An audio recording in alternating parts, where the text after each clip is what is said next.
All right, my babies. Today we go again. Today's script is anxiety and how your mind uses previous experiences to communicate with you. I think I remember somewhere around last summer when I wrote this.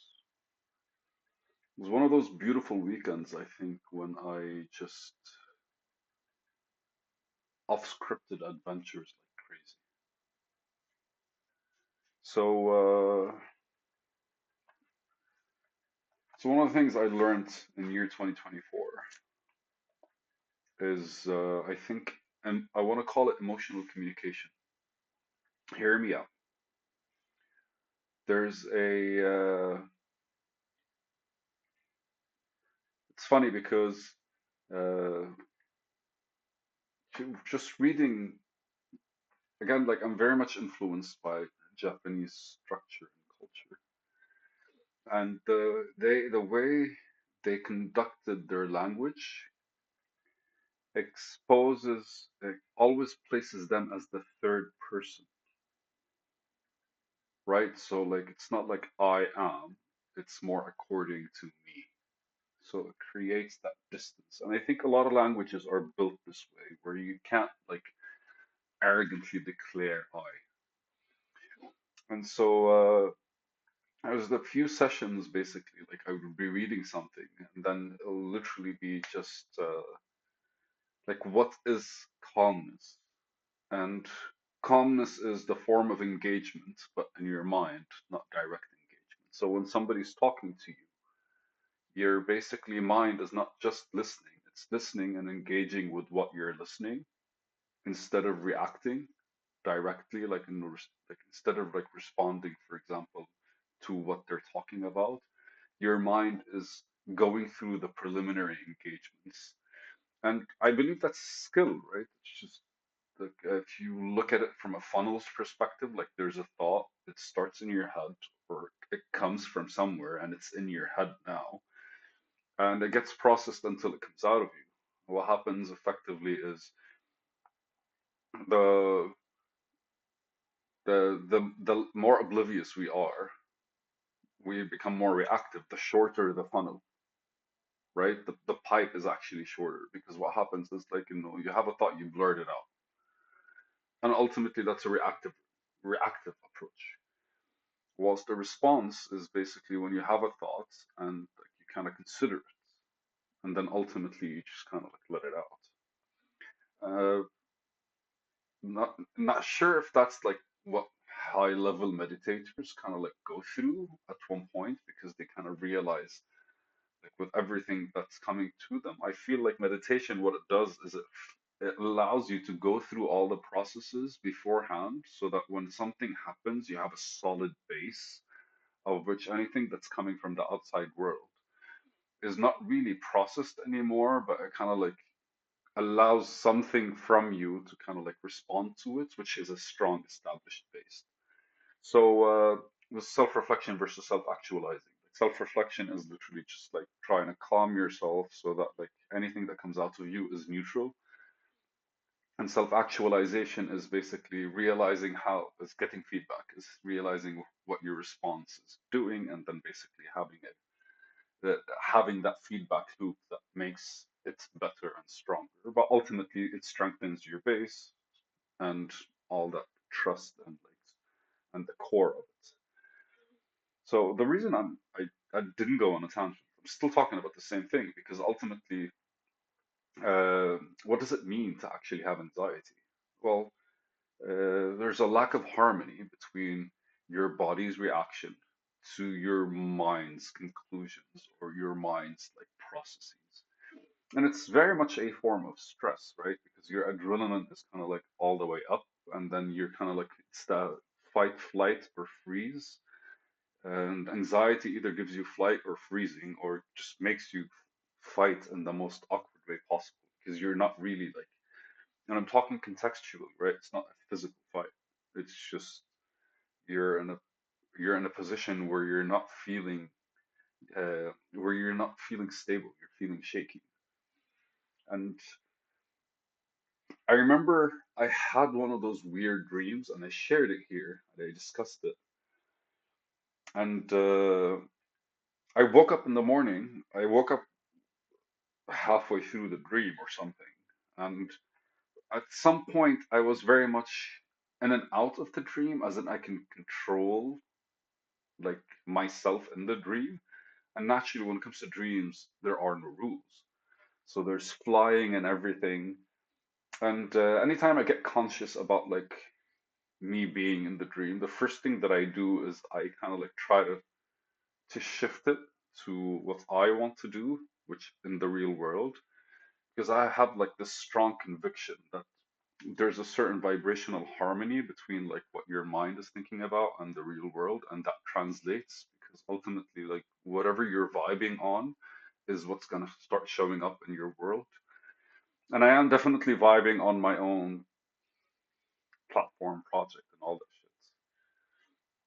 So effectively, what happened is I wrote down and uh, I basically gave myself the chance to read it the same day and remember what I wrote down about. And what effectively happened was after that, I decided to like rest a bit or something, and I started having like awkward like thoughts, whether they're dark or whether they're just kind of like off, or whether they're just kind of like I don't know, it's like some random nasty shit, right? Like they, when you're thinking of food, you don't think of like rotten food, right? You wouldn't want to, but weirdly so, sometimes you do. Sometimes you kind of like have that nightmare and you don't know why you have it because that's not something that you normally think about. But effectively, that's the closest thing that I could actually translate to your mind communicating with you.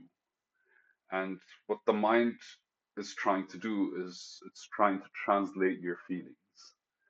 And again, like your mind affects your body and your body affects your mind. So like emotions that that, that are brought out because of like external triggers could result in a certain train of thoughts. And certain train of thoughts could result in emotions because ultimately the mind is could be triggered and the body could be triggered. And and again, like the body's triggered from like from the senses, but the mind is triggered by basically like events. And that's where gut feeling comes from, right? So effectively, when I started realizing, anytime I'm feeling uncomfortable, the first thing my mind does, and I realize that I'm feeling uncomfortable because my mind does that. And effectively, what it does is it just basically goes back to a memory that wasn't a good one for me. And I once questioned, like, why am I thinking of this now? What brought it up? Because like I'd be like just like doing something normal and something happens and I don't give it much thought, but that kind of builds its momentum. And if I'm not mistaken, it was a lot more like me and my family drama because like there's just literally there's a hurt that doesn't leave you when people you love and respect don't show you that respect back. And it feels like it's not betrayal. It's more like it's like leaving me out to dry. Like betray me, be a fucking dick, and I can deal with that. But just complete dismissal or neglect or something like this. And for a while, it was a strong feeling because basically, like, and for me, I was realizing how poisonous my family dynamic was to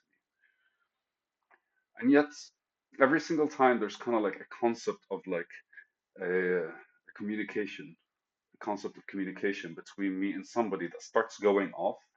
The first thing my mind starts doing is basically going back to those stories that basically were uncomfortable to me. I'm probably sharing a lot, but I've talked about this many times before. But so what happens is like I don't necessarily realize I'm uncomfortable because of the conversation. I become uncomfortable because this conversation reminds me of that one. And the reason it reminds me of that one is because I have not truly changed from the conversation, from the past experience to now, when it comes to such conversations. And because, so what I did was I compartmentalized and I started realizing like, okay, so a bad experience is not one thing. It's one big thing that you felt, but it's smaller things that you probably like either didn't notice or don't have the skill set to notice or the experience to understand. And that's why every time you go back to a memory, it kind of changes. Why? Because a part of it is processed differently, and eventually, like all the sadness that lingers after a while kind of like dissipates because every time you look at it, you kind of like learn something new about how you handled it. And I feel like that's how like anxiety is the last resort because it's just like something happened, we have to find a way to process it, regardless if it's positive or negative. What effectively happens is we arrogantly do things the way we only know how to do. And that makes sense because ultimately this is what I know and this is how I've always done it. But for some reason, the way you've always done it didn't work in this state. And we never truly took the whole experience in order for us to understand how to handle something on the later stage. So what happens is basically like I think it starts with like a memory going back to it every once in a while. It's like oh this oh and that.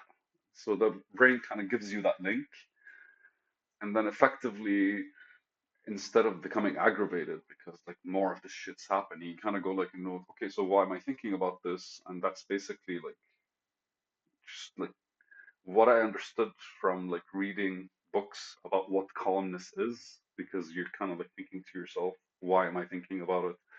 Why is it relevant at this current moment? And so going back to it, you're being told to go back to it by your mind, and it's our responsibility to intentionally go back to it once we've calmed down or once we've created a bit of distance. Because the first thing you do is you create a physical distance, which is basically the time, the space, the physical space. Like I was here, this happened, I'm no longer there. But there's also the mental distance that you need to create in order to observe it more objectively. And then the emotional distance, because you kind of like process your thoughts and your feelings towards it, and then you kind of like take it away. And I feel like anxiety is like the last resort where your mind and body are trying to communicate with you about something that needs to be processed, that needs to be looked at. And the only way the mind can communicate with us about something that, or the body can communicate about something that's feeling off is by taking us back to a time where you were feeling that way, which would trigger the mind. And the only way the mind would tell us basically like, hey, this doesn't look right, or this is making you uncomfortable, is by going back in memories and promote that feeling in your body. And I feel that's kind of like these are your two allies. The brain can't speak to you directly, but it can show you memories. It can take you back in memories and conversations in order for you to basically be able to understand verbally. And the body does that basically through feelings and emotions in order for you to understand emotionally. And you're kind of like at the center. That's the combination of these two that kind of like bring out who you truly are, the me in it. So remember, there's me, myself, and I, right? And it's the journey to the self that allows me to kind of like reflect it as I want to say as honestly as possible. And that's the video. Why the fuck not, man? It's a video. I love you guys.